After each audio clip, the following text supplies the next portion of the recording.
En fait, est-ce qu'il faut, dans ce cas, accepter et se retirer de la société, devenir un ermite? Très bonne question. C'est-à-dire, oui, c'est la personne qui dit non et la famille qui dit mais qu'est-ce qui te prend? Oui, T'es vraiment un délirant. Pas du tout. C'est pas du tout devenir un ermite que de poser des questions. Vous avez, ne cherchez pas à convaincre les gens. Pratiquez l'ironie socratique. Dites ah bon, d'accord, il faut que, d'accord, je ferai confiance. Ah mais comme Colombo, quoi. On va y rappeler Colombo. Vous regardez des épisodes de Colombo. Ah d'accord, pardon, j'étais bête. Je n'avais pas vu ça. Très bien. Puis il s'en va. Puis il revient. Ah mais il y a un truc qui va pas. Pourquoi Pfizer, qui nous veut autant de bien, a été condamné en 2009 à 2,3 milliards de dollars d'amende pour charlatanisme? Pourquoi?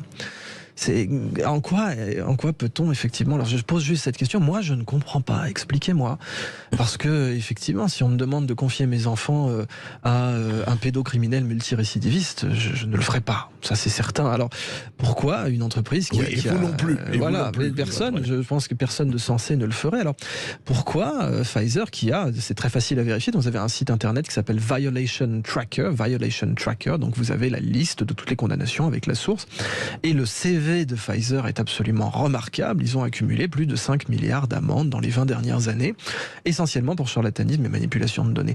Bon, ne cherchez pas à convaincre. À partir de ça, posez juste la question. Après tout, c'est pas à vous de convaincre. Vous posez juste, mais pourquoi je ferais confiance à cette entreprise? Je ne comprends pas. Parce que moi, je n'ai pas appris à faire confiance à quelqu'un qui a violé la loi de façon aussi régulière. Alors, je comprends pas pourquoi je devrais lui faire confiance. Mais dites-moi, ça m'intéresse de le savoir. N'essayez pas de supporter la charge de la preuve vous-même, puisque quand quelqu'un vous impose un inoculat, c'est à lui de prouver. C'est pas à vous de dire je dois prouver que cet inoculat est dangereux. C'est à la personne qui vous l'impose. Oui, alors juste Idriss Aberkane, c'est intéressant, on y revient. Mais quand pas seulement l'entourage, pas seulement la famille, pas seulement les frères, les sœurs ou les belles-sœurs, etc., mais la société entière à travers un QR code qui vous dit mais vous êtes libre de vous vacciner ou pas, mais attention, si vous ne le faites pas, plus de sorties, plus de ceci, plus de cela, etc. Car la société entière essaye de vous mettre, de vous assigner à résidence. Et là, le problème aussi. D'une façon générale, le remède à la folie, c'est la sagesse. Donc il faut revenir à comment aurait fait Socrate, comment aurait fait Zénon, comment aurait fait